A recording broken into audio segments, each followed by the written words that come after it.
From the head or from the very, very top? From the head. Okay. 2, 1, 2.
Welcome to the Eugene and Dylan Guitar Show. It is a Wednesday. It is 5 p.m. Here in Los Angeles. That's Pacific time.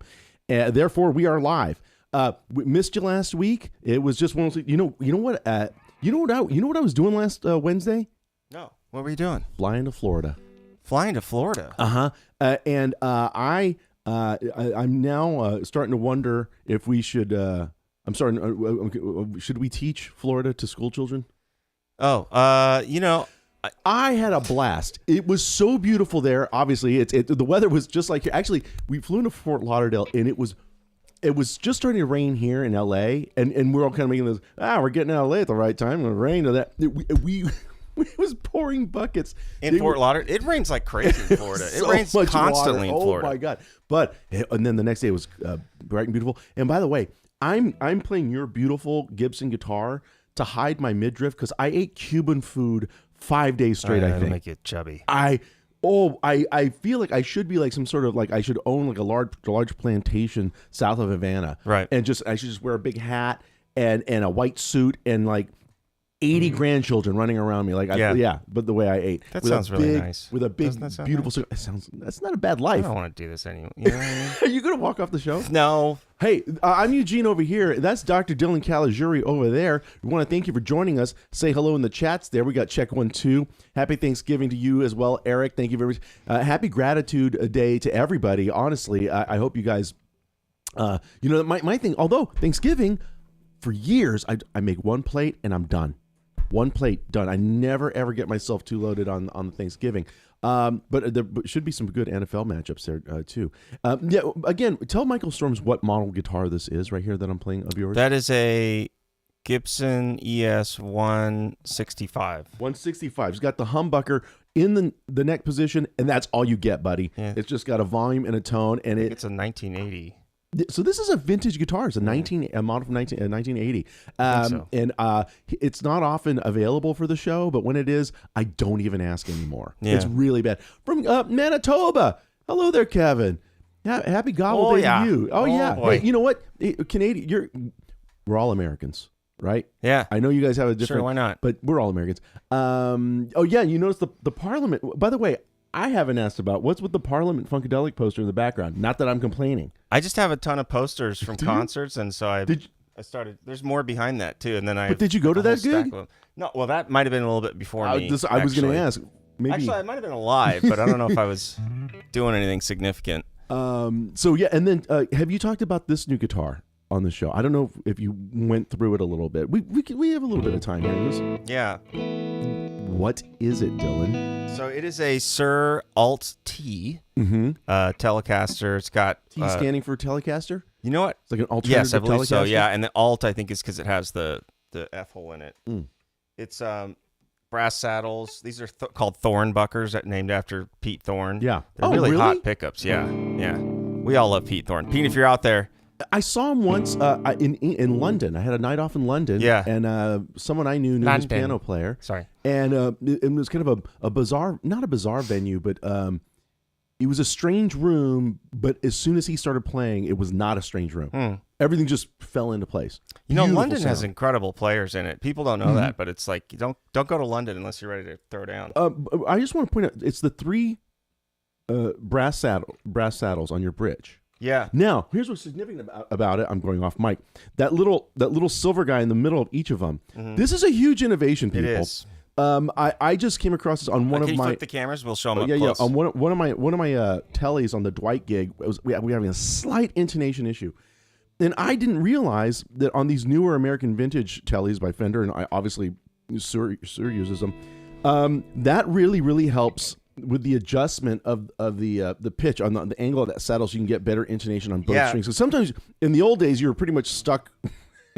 There's only so much you can do. You have especially that middle saddle. Well, it lets you rock the saddle from. So what you have to do if you want to intonate a 3-piece telly bridge is you have to like hammer one side in or out. Yeah. So once you get it set, you'll like take a rubber mallet and tap and die. Yeah, like just fine tuning. Well, this is a sign. We can put somebody on the moon. We can't figure out how to do something. Well, the problem, especially that middle saddle. This is for all the telly players out there. As you know, you've got the lightest wound string. On it, and you also have the heaviest of the unwound strings, and so that the D and G are really hard to get intonated since they share the same saddle, but no longer because show them really fast again because I want to show them this. So if you guys see this right here, wrench, do you see how tilted that is? That last saddle. So that's because what he's talking about, this rocker piece will tilt the saddle in this direction or that direction to give you intonation. Yeah, I'll tell you what. Sometimes I think they're not going to improve on the wheel. I don't know. And then someone just makes this little thing here that makes our lives all the better, or our guitar tech's lives better, which, let's face it, that makes my life better. Yeah, it really does. Yeah. So you chose the topic today, and I think it's something about which you have a great passion with the energy of 1,000 suns you feel about this thing. Oh, yeah. So this is blues versus jazz blues, basically. So the reason this is so important is because almost all of the music that we're listening to at this point in the United States is going to be a combination of like African rhythms with European instruments. So you take, New Orleans, where there's this just huge. I get to go. We're playing in New Orleans. I'm going in January. Are you really? Yeah, I have to go for the college. No, you get to go. I'm sorry. No one has to go to New Orleans. You get to go to New Orleans. That's how I feel. It's a good place to visit. I don't think I'd want to live there. Yeah. I think my ex-wife's going to be living there. I don't know if I'd want to live there. This hurricane thing there is a real thing. That's a season. Just get out of town for a month or two. If you can make it out, folks. What? Yeah. Listen, we're working on that, Scott. We're working on the focus on that camera. Oh, yeah. Sorry about that. But we're getting cameras that we're not qualified to really run. Yeah, every time we get a new piece of equipment, we're like, oh, this is exposed our true ineptitude. Not that right. Yeah. That's all. Okay, I'm sorry, but jazz blues. So jazz blues. So when you're thinking about a regular blues, right, you've got the 3 chords, and this is something everybody should have memorized, right? So you have the 1 chord for 1 bar, the 4 chord for 1 bar, then the 1 chord for 2 bars, the 4 chord for 2 bars, and then the 1 chord for 2 bars. And then the 5 chord for 1 bar, the 4 chord for 1 bar, and the 1 chord for 2 bars. Yeah. And then we might turn it around. But that's something everybody should just kind of have memorized, because that is the basis for the majority of Western music. Even like more complicated songs are really sort of built out of this 12-bar form. And there's give and take on that statement. But I mean, you can make a pretty solid argument that we could nail a lot of pop music down to 12-bar blues. So if we move to like a 12-bar blues in A. Let's do it. So we'll do, it's the equivalent of, I got a little changing.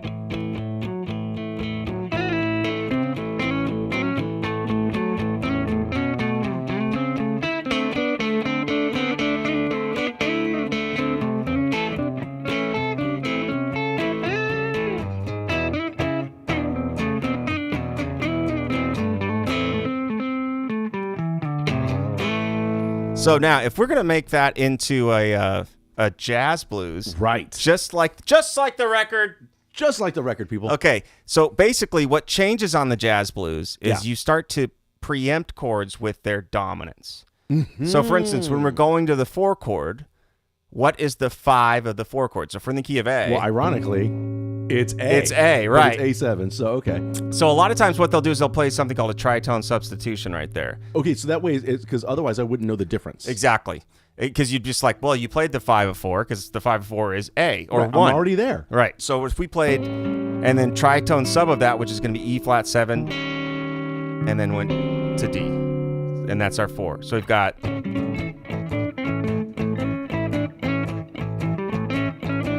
Now, 1, 2, tritone sub.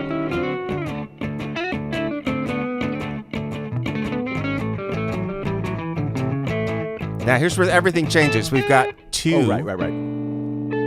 Which is actually ends up being the 5 of 5. 5 and 1. 6, 2, 5, 1. All right. By the way, here, may I just point out? Yeah. As just a soloist right there, guys, I really didn't change too much of what I was they're all doing. diatonic chords. Right. I'm really sticking with my A blues scale, and I might use a little passing note, a little chromatic thing, which we've talked about on the show before.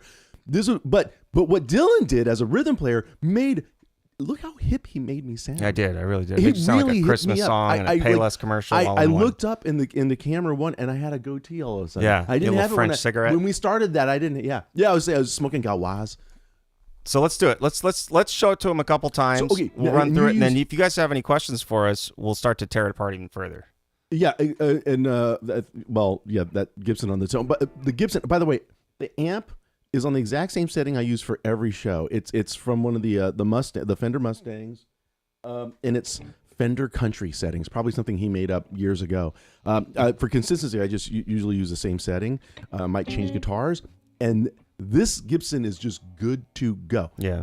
I just wanted to. So thank you. Yes, the tone. Thank you. It's for like the old drum compliment. sets. You just mic them. Yeah. You just mic them. His old Slingerlands. You just mic them. Yeah, you just put mics on them. Now, one more time. Just again, we're in the key of A, and it was for some people that all of a sudden they heard this E flat chord. Right. So can you just put a spotlight on that moment? The tritone, like I said, or not, like I said, like you said, we want to establish it was an A7 because we want to feel like it's the dominant chord, the 5 going to D. Well, so do this at home. Count up to 5 from A. So A, B, C, D, E. Now, if you want the tritone, you just make that flat. So E flat.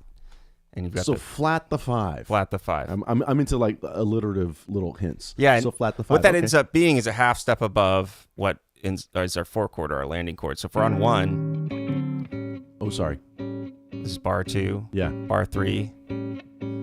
Bar 4. And then on beats 3 and 4, tritone sub 2. And then everything just falls down half a step or 1 fret down. You could do it back to 1 if you wanted to.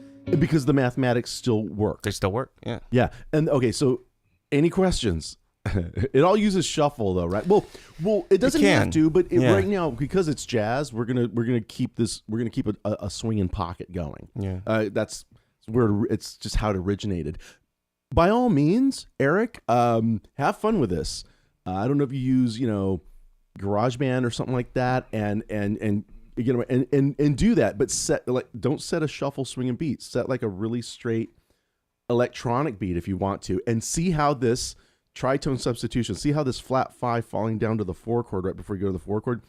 Check it out. Check. Let's get some of this eccentric harmony.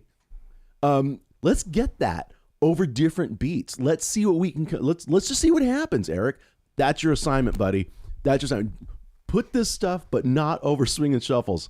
Eric's like, I just asked a simple question. I just wanted now to this guy go on gave me homework. YouTube. Why do What I have to do happened there? stuff now? So someone out there will. Go ahead. Let's give that a shot. So we'll work through each one of those chords. Try the camera too, and Scott, let us know if it's still fuzzy. Just for a minute. 2, 3, 4.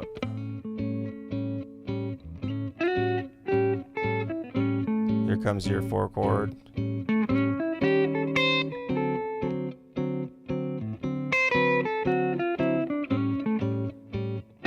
B minor is going to be the 2 chord.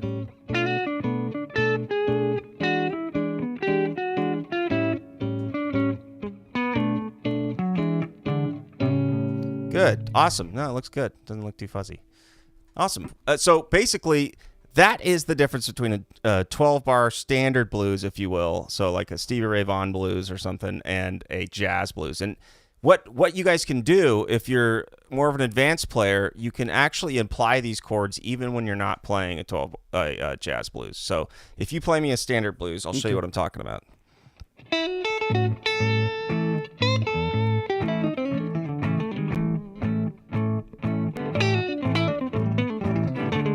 That was the tritone sub leading in. One more time. With feeling. No, seriously. I don't know if I can do it again. But you can because you thought this through. You planned it out. So I didn't play an E flat chord. And I just inferred that over the top, right? I basically So this is great. So this is how the dialogue happens. In this case, the rhythm player kept it vanilla, basically. Yeah. The soloist, he didn't imply it. You played it. He played that flat 5. In this case, he played what was it? It was an E flat. It was basically like an E flat 7. Yeah. Yeah, it's an E flat pentatonic scale. You could play it in arpeggio. Now, I mean, think about this, guys. Yeah. I mean, I'm playing an A major chord, and he plays an E flat pentatonic.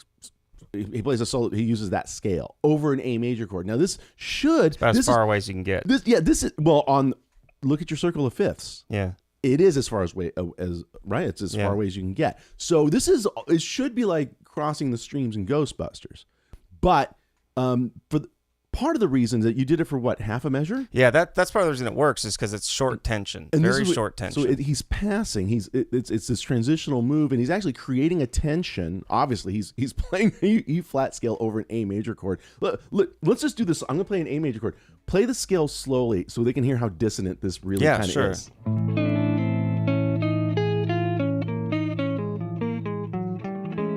Okay, so we don't want to hear that for 4 measures. No. I don't know that we want to hear it for 2. Maybe if there's acid involved or something. You know what I mean?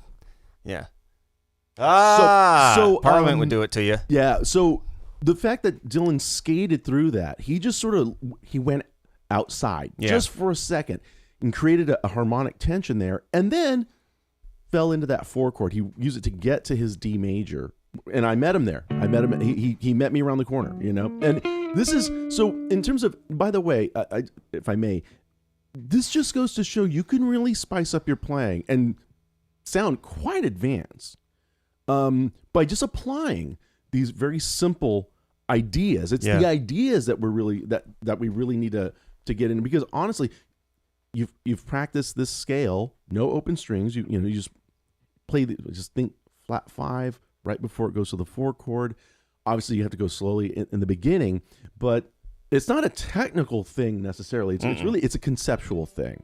And with concepts, you can take your time. You can do them slowly. You could just do 1 or 2 notes out of that chord. You don't have to go 2 notes. Can you do that for me? Sure. I'm going to do the same thing. Just really, really slowly. So your A minor pentatonic. Boom. Yeah. Yeah. And it's funny because someone asked me recently about how to play outside the box. Mm-hmm. And I said, well, the first time I even heard that term, I was a teenager. I didn't know what the box was. And then they said, and then just literally play some notes from right outside the box. Yeah. So I didn't have to know anything about scales or scale tones at the time. No. It was just the fretboard itself. You see the box. And that's our only advantage. See, exactly. Your saxophone would be screwed. Just seeing you play G string on the 8th fret while I'm playing an A major, that's outside the box. But you made it work because you had an intent. Yeah. I'm sorry, I interrupted your that was it. And then, so Eric's got a good question. Not Eric. Eric does too. But John. So what are some good artists that we can listen to for examples of this? So basically anybody from kind of that golden years of yacht rock. So what? Oh yeah, absolutely. Okay. Any of the yacht rock stuff. It's filled with this. I had other places. Okay. But all right. but starting there because it's the most obvious. So anything easy that's to find. semi-fusiony. So like Robin Ford. Okay, that's the guy I thought of. Yeah, that would be great. Mm-hmm. Or realistically, even Stevie Ray Vaughan's using a lot of this. It may not be as intentional, but Buddy Guy uses it. There's a beautiful, one of my favorite jazz albums is called Blues for Lou, and the artist is Grant Green. Just put it on just as background music on a Sunday morning, do yourself a favor. Blues for Lou is the name of the album. Grant Green is the artist. And it's not the most advanced jazz, I'll admit. But it is very, very much. I mean, I think they do Surrey with Fringe on top as a head, basically. It's advanced in its own way. It's But advanced rhythmically. It's this really nice laid back thing, and Grant Green he really applies a lot of these moves. George Benson quotes Grant Green as being his biggest inspiration. And well, that's how I actually got to the album, was via George mentioning it in an interview when I was a kid. But what's really great, especially when you start listening to blues jazz players, is their first solo is generally going to be relatively, I shouldn't say safe, but it's going to be pretty easy to follow. And then you ramp up. You start to stretch that out over time. So just make sure you're paying attention to that first solo or two. Yeah. and then you'll hear how it starts to go, how do you get over there? Yeah, they just want something that's the fun stuff. That's a little bit grab your attention. Steely Dan's a great example. Anybody that plays guitar on Steely Dan stuff, Larry Carlton, anybody like that's gonna be a great example too. Eric, I know. I may not recognize something. We don't own a yacht either. I mean, we don't even. I've owned cars that people called boats. In high school. Yeah. His first car, he had to have a docking license just to park it. Oldsmobile Omega. Yeah, an Omega. It had only AM radio. We had to use like Greek letters to describe this thing. That's how ancient it was. Yeah. So. Now, what's Kevin D's question? To get more country blues, do I target the flat 3 and flat 7? So I can't. There's a lot of in terms of just tricks to get more country blues. One great trick is to play what's called a backdoor turnaround, which means you just play a whole step behind the root. So if you're playing an A. We're in A. Yeah, keep doing that. Sorry.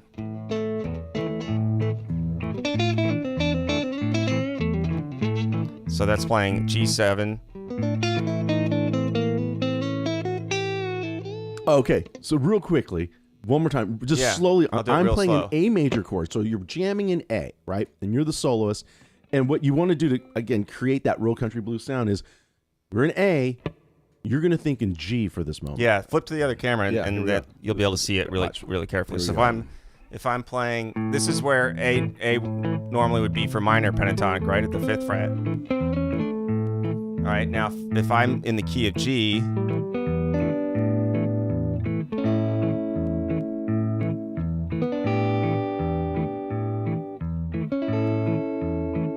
so if you see this, you're playing that as a chord, so go ahead and spell that out so you can they can get a feel for. I'll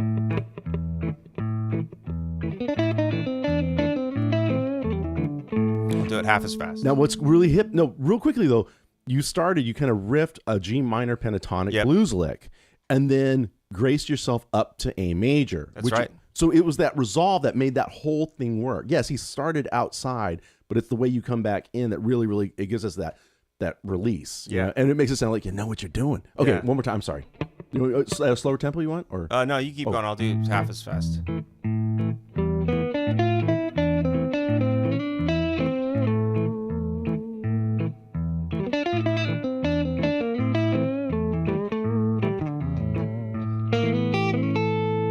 And so if you just practice playing a G arpeggio, meeting an A arpeggio, meeting a G arpeggio, meeting an A arpeggio. So if you practice going.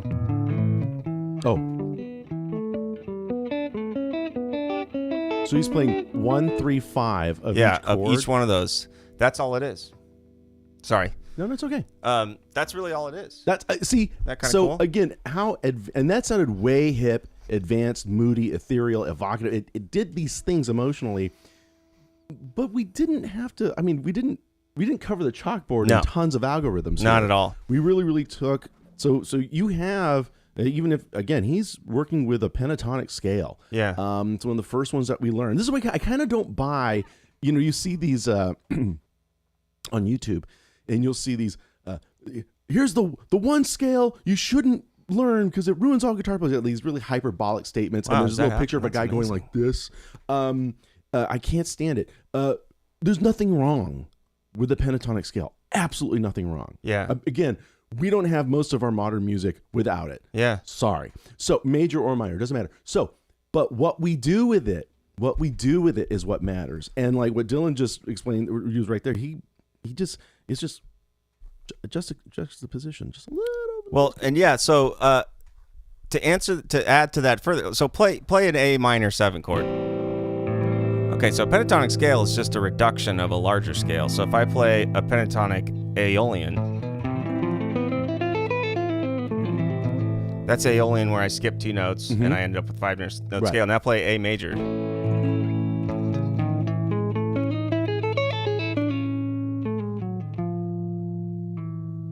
So that's playing A Lydian. So but as a pentatonic scale, so it's really quite easy to do. Robin Ford, 2 Robben, Michael, and you'll get him for sure. Because I used to do that when I was a kid. I'd look up Robin like that, and I would get somebody else. But yeah, he plays in fact, Robin Ford has a whole period where he's like, I'm just going to play blues. Yeah. And he's like, back to the blues. He's like, screw this jazz crap. I'm going back to blues. Yeah. Now, like him, it's really hip. So what's Eric saying? Just the 1-3-5 moving around there. Yeah. Sound like something maybe Charlie is that cuts off the screen. I'm sorry. Charlie. I think maybe Charlie Brown. Charlie Brown, Vince Guaraldi music. Because I was watching Thanksgiving special.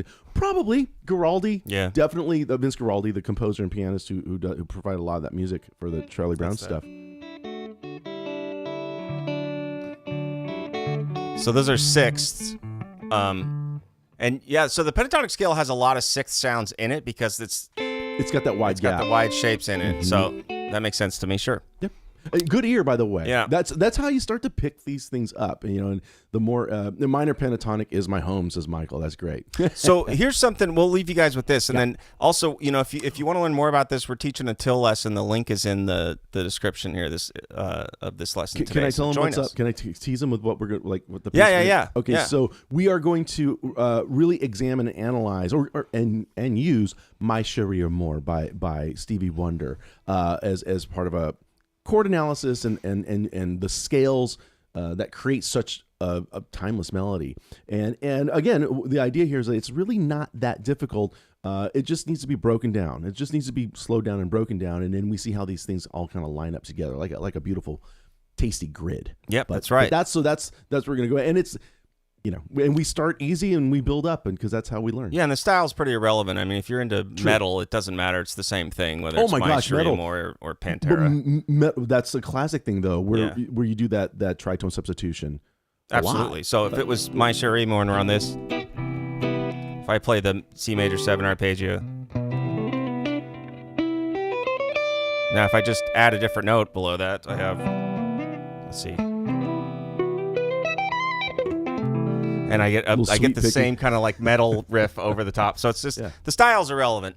But yeah, so anyways, I hope that helps you guys a little bit. Join us on Till if you can, and if not, we'll talk more about this next week too. Yeah. Oh yeah. The jazz blues. Again, it's just a way that we start to get more out of our playing. Yeah. And building on the basic scale work that we do and the basic techniques that we have. Yeah. It's all there. It's all on the fretboard. It's all there. We have the same fretboard as you guys. And many thanks to everybody who's a part of the Patreon, because you help us keep the show going and these new cameras that we're trying to get going on here. So much thanks to you guys, and we'll see you next time. Okay. So right. We'll see you. Yeah. We'll see you next Wednesday. Everybody be good, and don't overdo it with the turkey.